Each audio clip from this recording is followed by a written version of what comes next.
Queridos, quarta-feira, estudo de Hamed, Renovando Atitudes, capítulo 26.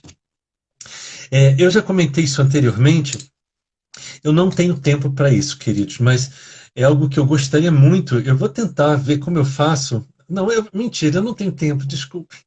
Ontem, de novo, eu não almocei, então, se eu falar que eu vou conseguir, não vou conseguir. Mas, porque às vezes eu vou ler o texto. Hoje eu li o texto, era agora, 19 horas. Simples assim. Quando eu li um texto tão rico, falei, poxa, eu podia ter escrito algum pequeno texto, né, quando foi feita a postagem hoje, sobre o que seria dito, né, porque talvez tivesse mais aproveitamento. Vamos lá então, o título é Galho Verde, capítulo 26 do livro Renovando Atitudes. Ele primeiramente faz uma citação do Evangelho segundo o Espiritismo, capítulo 8, item 4, mas a seguir ele fala, Hamed nos diz. É um texto muito denso, que Deus me ajude para que eu tenha condições de explorá-lo totalmente como se deve. Quando crianças, somos como uma argila frágil, ou mesmo como um galho verde, prontos para sermos modelados ou direcionados pelos nossos pais, que têm por missão desenvolver nossos potenciais como uma de suas tarefas principais. Aprendemos grande parte de nossas percepções e reações emocionais através da influência dos adultos à nossa volta. Desde recém-nascidos, todos nós somos extremamente sensíveis ao ambiente em que vivemos e, portanto, e portanto, e portanto, só mais uma vez, e portanto, os adultos devem meditar sobre as posturas que irão tomar em relação às crianças, pois terão grave importância em seu desenvolvimento futuro. Então, aqui nós já destacamos duas questões. Desde recém-nascidos, todos nós somos extremamente sensíveis ao ambiente em que vivemos. Queridos, notem a palavra que Hamed usa, extremamente. Ou seja, muito, muito, muito sensíveis acima do normal. E a seguir, a outra questão. Os adultos devem meditar sobre as suas posturas. Eu não sei qual das lives que nós falamos, porque afinal são tantas lives, mas em uma das lives recentes, ou da semana passada, ou dessa, eu falei sobre isso. Foi em alguma live que eu falei sobre palavrão, e eu falei sobre isso, sobre os pais que falam palavrão na frente dos filhos, acreditando que talvez eles tenham alguma deficiência auditiva, não é?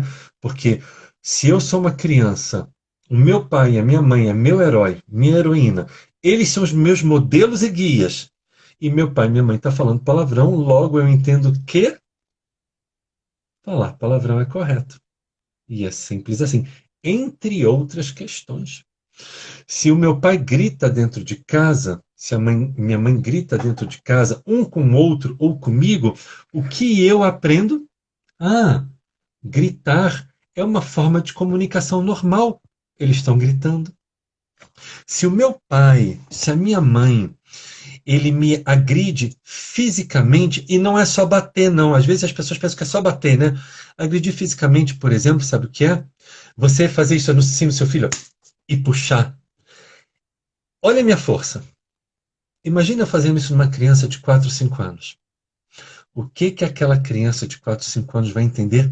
Ah, violência física também é uma forma de comunicação. E aí, caso esteja ali um espírito com fragilidades emocionais num certo grau evolutivo ainda mais complexo, o que pode acontecer, e com muita frequência ocorre, ele replica este comportamento nas suas relações futuras. Porque, afinal, ele foi educado desta forma, então ele entende que esta é uma forma correta. Caso o espírito, naturalmente, que ali naquela criança tem um espírito milenar, ele entenda que aquilo não é um comportamento correto, obviamente, A máscara dos pais cai e ele começa a enxergar os pais como realmente são, e são muitos, muitos, muitos, muitos adolescentes que se decepcionam profundamente com os pais e muitas vezes, devido a isso, vão buscar as drogas. Porque veem que aqueles que eles tinham como modelo, como guia, não é nada daquilo. Além de outros N fatores, que a criança, ela vê na adolescência, ela se dá conta que aquele pai, aquela mãe, que ela achava que era o rei do mundo, a rainha do mundo, a pessoa mais perfeita, não é nada daquilo. E a partir daí, então, a decepção, a frustração, a fuga de si mesma e a fuga da família é tão grande, a vontade é tão grande, que ela vai buscar, então, na rua, muitas vezes através das drogas, dos vícios de toda ordem, a fuga de si mesmo, de si mesma, devido ao comportamento paterno e materno. Estejamos meditando sobre as posturas dos pais. Eu não sou pai, mas fica aqui o conselho para os pais. Eu espero muito que essa live hoje eu consiga baixar no IGTV, viu? Determinados atos. Curiosamente, a live de hoje ela está completando a live de ontem. É muito impressionante. Eu fiquei muito triste que a live de ontem não ficou gravada, mas paciência. Determinados atos no ambiente familiar podem melhorar e desenvolver ou deteriorar e inibir a organização psicoespiritual da personalidade infantil. Um ponto básico para a compreensão e aceitação dos conceitos de educação em profundidade é o fato de que as crianças, no início de seu desenvolvimento, são forçadas, entre aspas, a aceitar as regras dos pais, que se esquecem de que os filhos não são livros em branco, mas sim almas antigas que carregam consigo enormes bagagens de experiências em seu currículo espiritual. Cada criança é um mundo à parte, é uma outra questão importantíssima do nosso estudo de hoje. Cada criança é um mundo à parte. Embora existam necessidades generalizadas para todas, também a individualidade de cada uma deve ser respeitada, pois os filhos, mesmo de uma só família, são diferentes entre si, até mesmo os gêmeos univitelinos.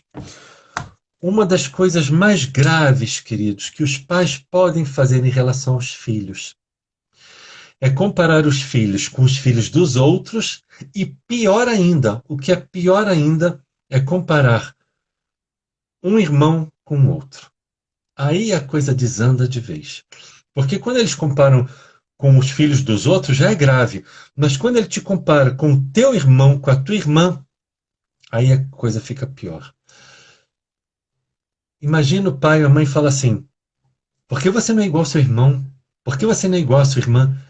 Algum de vocês já ouviu essa frase quando era pequeno? Eu tenho certeza que nenhum dos que aqui estão falam essas frases para os filhos. Mas imagina você ouvir isso.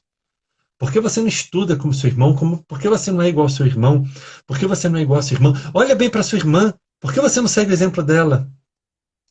Queridos, não existe forma, sem dúvida, esta é uma das formas mais eficazes de destruir. Eu vou repetir: destruir a autoestima de qualquer criança, reverberando na sua fase adulta. Porque ele vai ver que ele e ela não tem valia, não tem valor. Porque o pai está dizendo que o outra é melhor. E o pior é quando os pais repetem isso. E ele vai cada vez, ou ela, a criança vai se sentindo cada vez mais diminuída. Olha como eu não valho nada, olha como eu não sou bom, olha como eu não sou inteligente, olha como eu não sou esforçado. Eu nunca vou conseguir ser igual a ele, igual a ela. Puxa, eu não correspondo às expectativas dos meus pais. É uma pena que tantos pais tenham tão pouco preparo para a tarefa de educar. Muitos pais simplesmente botam filhos no mundo e acham que eles já sabem por si só como educar. Isso é o que era feito nas gerações passadas, que gerou geração após geração de seres humanos extremamente frágeis. Mas hoje nós temos o Google.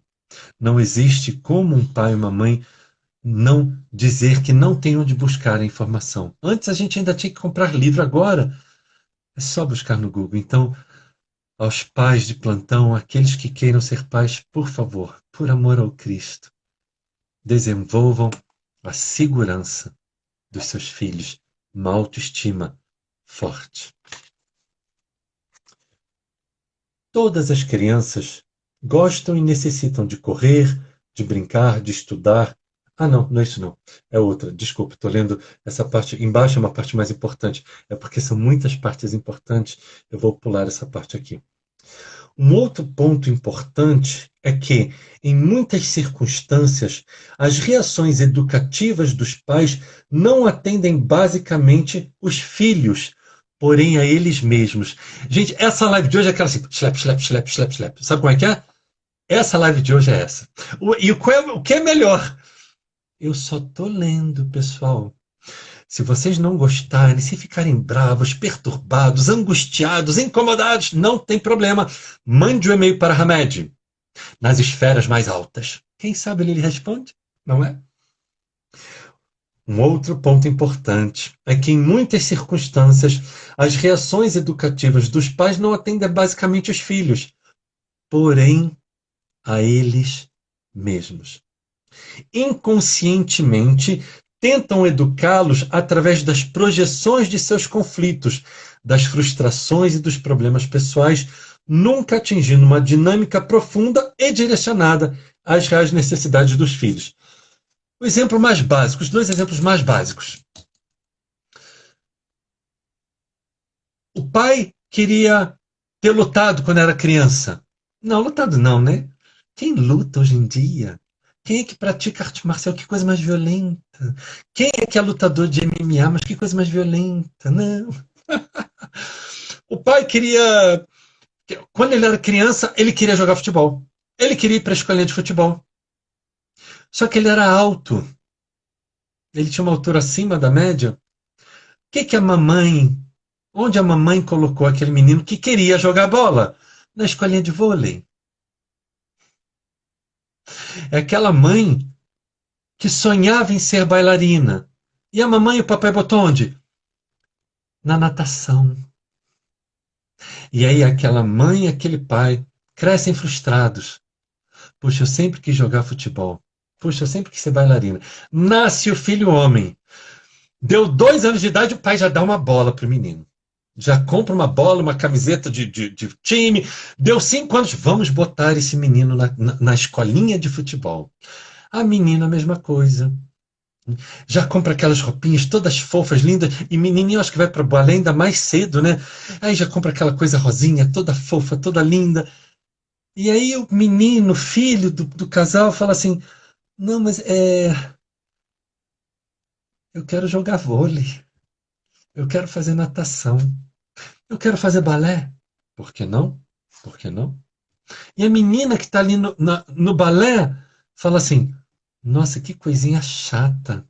Eu queria ir para a escolinha de futebol com as minhas amiguinhas. E agora?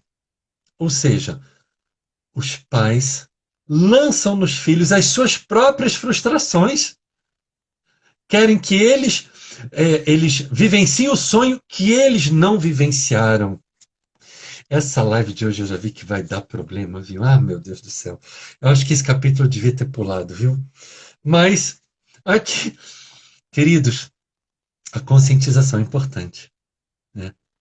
A conscientização é importante. Então, aos pais de plantão que talvez estejam ouvindo aqui, fala assim, eita, esse aí sou eu? Retifica, conserta, aprimora, modifica, transforme.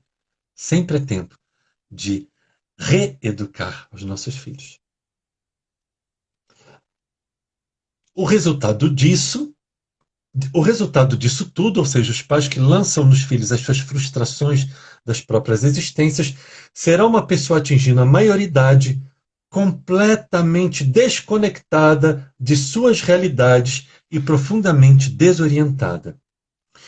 Um outro fato em pauta é o sofrimento dos filhos em razão de constantes atitudes inibitórias provocadas por adultos que se comportam com excessivo controle e zelo. Interessante que aqui eu não... ok. Com excessivo controle e zelo. Impedem que as crianças expressem gestos e raciocínios espontâneos, bem como a sua forma de ser.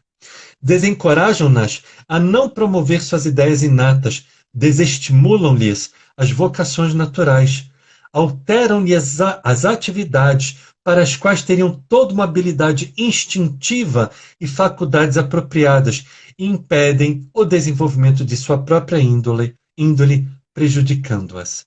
Então aqui temos duas questões. A primeira, adultos que se comportam com excessivo controle e zelo. São os pais superprotetores. Pai superprotetora, mãe superprotetora está educando, está criando um adulto frágil, sem capacidade de adaptação para a vida, sem capacidade de resiliência. Se protege, se coloca aquela criança numa bolha protetora, se toma todas as decisões para a criança, pela criança, no adulto será um adulto inseguro, sem capacidade de se conectar com o mundo e de aceitar e enfrentar os desafios. Por quê? Minha mamãe e meu papai sempre fizeram tudo por mim, eles sempre fizeram as coisas por mim, sempre enfrentaram os desafios por mim.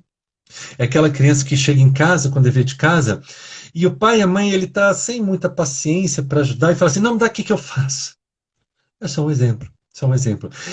É a criança que ela quer usar uma roupa, e a mãe está sempre escolhendo, o pai está sempre escolhendo a roupa. E aquela criança já tenta na adolescência, e a mãe e o pai ainda estão escolhendo a roupa. E aí, o que é pior? Chega a hora que a criança, ela se torna, ou o adolescente se torna dependente. Mãe, com que roupa que eu vou? Não tem problema fazer essa pergunta de vez em quando, não. Isso é normal, os filhos perguntarem. O problema é quando aquilo demonstra insegurança e se torna uma regra, não uma exceção. Mãe, que roupa que eu uso? Eu não sei o que usar. Eu não sei o que fazer. Eu não sei para onde vou. Eu não sei o que eu responder. Proteção excessiva. E às vezes, fazendo todas as vontades, vão criar adultos mimados, que não sabem ouvir um não, não sabem enfrentar desafios. E o que é pior de tudo isso, queridos? Adivinha só. Os desafios que ele não enfrentou na criança, enquanto era criança, porque os pais não deixaram, chegando à vida adulta, chega com força. Chega com força. Vai ser uma pessoa com dificuldade de perante o chefe, perante os amigos, perante os subalternos. Vai ser um chefe inseguro. Não vai conseguir ser o líder que ele deveria ser, porque ele é uma pessoa insegura, a despeito de todo conhecimento e títulos acadêmicos, mas não será um líder. Será aquela pessoa que não sabe ter um enfrentamento com maturidade e equilíbrio emocional perante um chefe, que não vai saber lidar com outras pessoas no trabalho, conviver com outras pessoas no trabalho. E nas relações afetivas? Mas aí então, complexo, delicado. Adultos frágeis, inseguros, que querem que sempre as suas vontades sejam feitas. Aos pais de plantão, mais uma vez, queridos, amor em excesso não é bom. É importante que a gente ensine às crianças que existem limites. E sim, é importante dizer não sim, porque afinal a gente não diz não para uma criança porque a gente não gosta, porque a gente está achando graça que a criança está sofrendo. Não. Os pais que dizem não, que impõem limites, é exatamente por muito amar. E querem o melhor para aquela criança. Então, é importante. E eu entendo, a você que está me ouvindo, eu entendo que você chega em casa cansado, cansada, teve um dia difícil, enfrentou trânsito, o chefe, seja lá o que for. Aí eu entendo que aquele adolescente de 13 anos, ele chegue e ele fala, eu quero de Natal videogame lançamento, seja lá das quantas, eu quero iPhone lançamento, seja lá das quantas. E aí você, por uma dor de consciência, por não dar tempo de qualidade, você então dá um presente de qualidade. Mas qual é o problema? Você pode estar mais estragando aquela criança, prejudicando, do que auxiliando. Então, live complexa, live difícil. Está chegando aí o Natal, né? Nós precisamos mostrar aos nossos filhos que nem tudo são flores. Existem desafios, existem percalços e existem deveres, obrigações. Temos o que nós podemos fazer, o que nós não podemos fazer e que existe um tempo para tudo. Eclesiastes capítulo 3, versículo 1 a 8, mas o versículo 1 somente: há um momento para tudo e há um tempo para todo propósito debaixo do céu. E aí diz no versículo 2: há tempo de estudar e tempo de jogar videogame, há tempo de comer batata frita e tempo de comer os legumes e a salada, há tempo de dormir cedo e há tempo de escovar os dentes. Está tudo lá no livro de Eclesiastes. E o principal, há tempo de comer mousse de chocolate, mas existe também o tempo da dieta. Não se esqueça. O Jack hoje está engraçadinho, né? Eu não sei porque, eu acho que é o cansaço. Eu, quando estou muito cansado, queridos, quando eu estou muito cansado, às vezes eu falo muita bobagem, né? Então nos desculpem aí, mas provavelmente é o cansaço. Vamos seguindo com o remédio. Temos ainda tempo.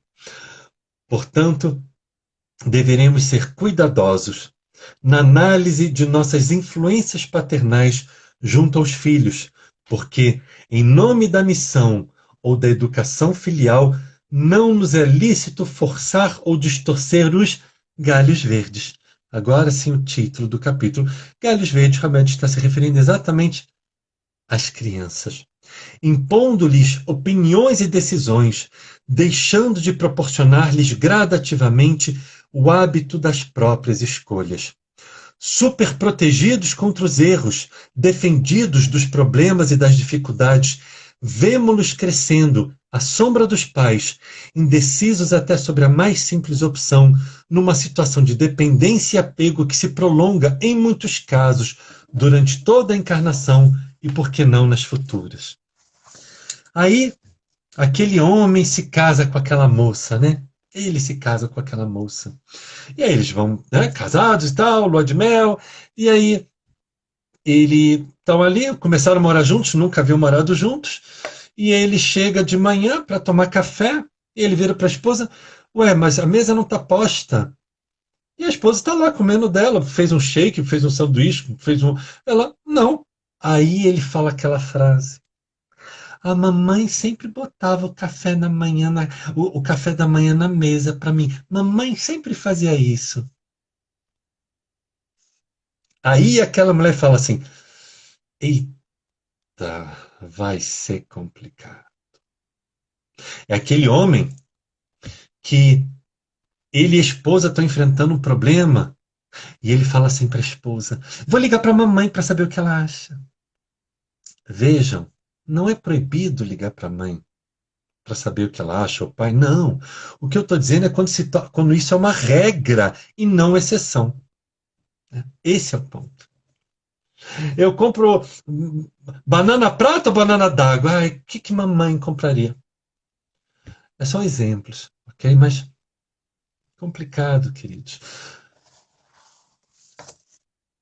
Terão dificuldades em todas as áreas da sua existência, na área social, na área profissional e no campo afetivo. Claro que existe uma bagagem que já vem de uma outra existência, mas os pais, eles são fundamentais, eles são primordiais para tornar aquela criança um adulto saudável. E é claro que eu estou dando mais o exemplo dos homens, porque mas existe também a questão das mulheres, obviamente, é porque eu sou homem, então está me vindo mais à mente exemplos de a figura masculina. Eu, por exemplo, a minha mãe, quando eu tinha 8 anos, a minha mãe ela teve câncer. Minha mãe desencarnou quando eu tinha 12. Quando eu me tornei. Então, desde os 8 anos, a minha vida era assim: era eu comigo mesmo. Meu pai tinha que trabalhar, obviamente. Adolescência, tudo comigo mesmo. Então, ou eu fazia, ou eu fazia. É simples assim. E, por incrível que possa parecer, nesse sentido, estamos muito bem, obrigados. Então, é só um exemplo, é óbvio, né? Mas estejamos atentos na criação dos nossos filhos para não torná-los figuras indecisas perante a existência. Nós precisamos ensinar aos nossos filhos a caminharem pelas próprias pernas. Precisamos ensinar aos nossos filhos que nem tudo será da forma como eles gostariam. Quer ver um exemplo? Por que você acha que perto do caixa do supermercado vende um monte de doce, de balinha, seja lá do que for? Aí você tá lá, levou o filhinho, a filhinha pequena no supermercado, tá na fila para pagar. Aí o filhinho, a filhinha vê aquele docinho.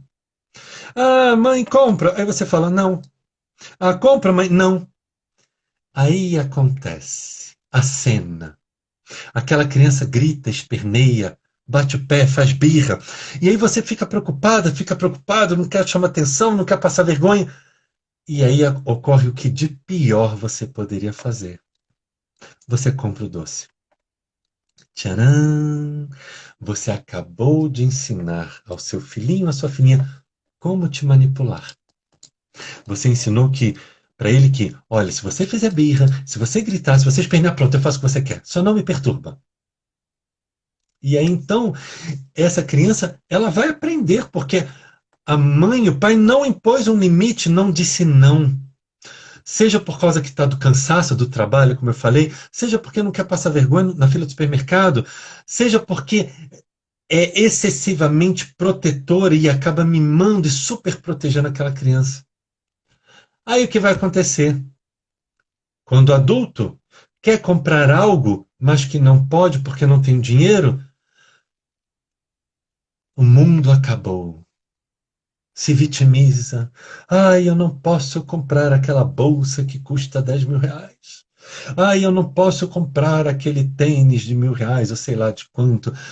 E aí desespera e se desestrutura, se desequilibra porque a sua vontade não está sendo feita. Porque quando era criança, foi ensinado, foi educado que todas as suas vontades seriam feitas. E o estrago está feito. E aí então, meus queridos, terapia. Essa é a grande verdade. Um processo de autoconhecimento muito disciplinador, e muitas vezes sim é necessária a terapia. E, de novo, os nossos pais, queridos, eles não fazem isso por mal. Eles só fazem isso porque na época era o melhor que eles tinham para fazer. Mas se você está aqui, ó, dia 11, hoje é novembro? Estamos em novembro. 11 de novembro. 11 de novembro, se você está aqui nesta live, se você é pai, mãe de filhos pequenos ou pretende ser, não tem como depois você chegar lá na espiritualidade e falar, não, mas eu não sabia. Aí eles vão falar assim, meu irmão, minha irmã, lá no dia 11 de novembro de 2020, você se lembra lá da palestra do o abestado, bestinha, como é que era mesmo o nome dele? A Jack, tá lembrado que você assistiu? Ele fazia lá um estudo do Hamed. Aí você fala assim, eu não faço ideia do que o senhor está falando, senhor anjo da guarda. Olha, eu nem sei quem é esse tal de Jack, então não estou sabendo disso não. Se está aí na minha ficha, está errado. O senhor se enganou aí, viu? O senhor não estava prestando atenção não. Cuidado, hein, queridos? Cuidado. Faltando 8 minutos, vamos conseguir terminar, eu acho.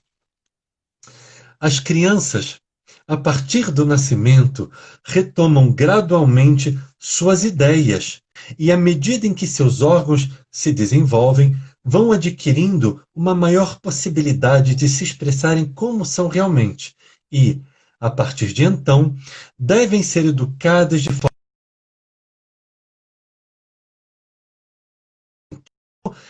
fácil de personalidade, frutos dos conhecimentos que adquiriram nas suas existências anteriores. Nunca, porém, nos padrões da coerção, da exigência, da comparação, da crítica constante ou da superproteção.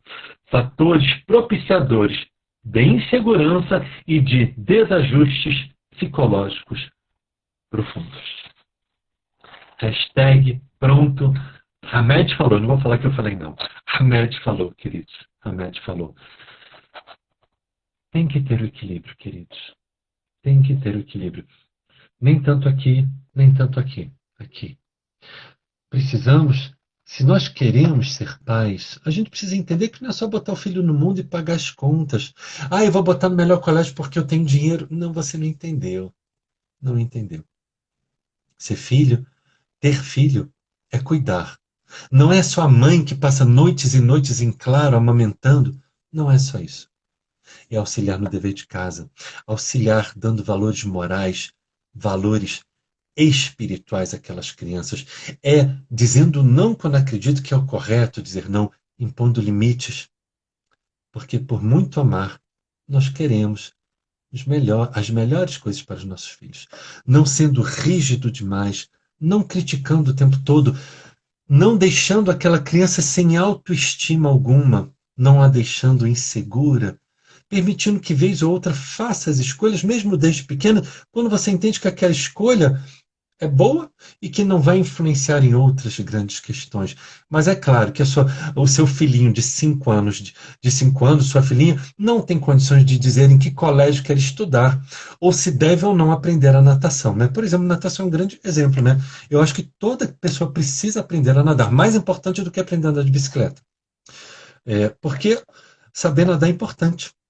Eu acho, pelo menos, não sei se é porque eu fui criado no Rio de Janeiro e tem praia, mas numa piscina, num lago, num rio, no mar, eu acho fundamental aprender a nadar. Então, o meu filhinho, a minha filhinha de 6, 7 anos, não é ele que tem que dizer, eu não quero nadar, não quero aprender a nadar. Não. Eu, se tivesse um filho, eu colocaria. Por quê? Porque eu entendo que é importante para a sua vida saber se virar dentro d'água. Não é ser nadador olímpico, não, mas saber nadar. 6 meses de natação, a pessoa já sabe a nadar. Então, existem coisas que eu preciso tomar as decisões porque eu sou o pai, eu sou a mãe, então eu sei o que é melhor. Estejamos atentos, queridos. Eu acho que essa segunda parte da live teremos muito que conversar. Teremos muito que conversar, queridos. Eu vou estar terminando a live já agora, fazendo a nossa prece. Aos que não forem ficar para a segunda parte, gratidão imensa por ter estado aqui. Convido então amanhã às 20 horas. Como é que é o nome do título da palestra do Jack? A semeadura é livre, mas a colheita é obrigatória. Assim que terminarmos a segunda parte da live, estaremos fazendo a postagem. E peço a vocês preces para que eu consiga baixar agora o vídeo no IGTV para que a gente possa dar continuidade na nossa segunda parte. Ok, então, queridos?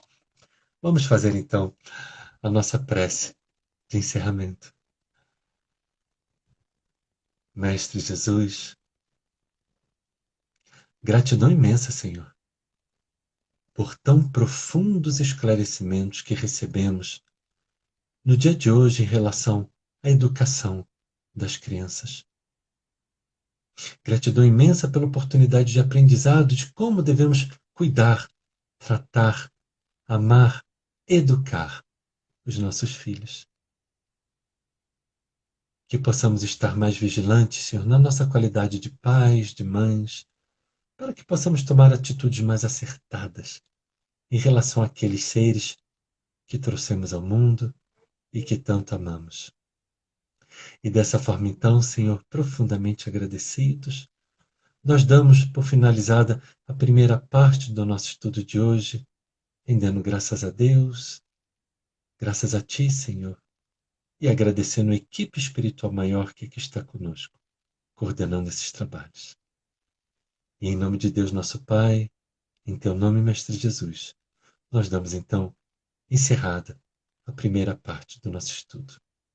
Que assim seja, que assim seja. Queridos, gratidão, gratidão, gratidão imensa a todos vocês. Retornamos então agora às 21h05. Retornamos para a nossa segunda parte do estudo. Muita paz. Muita paz.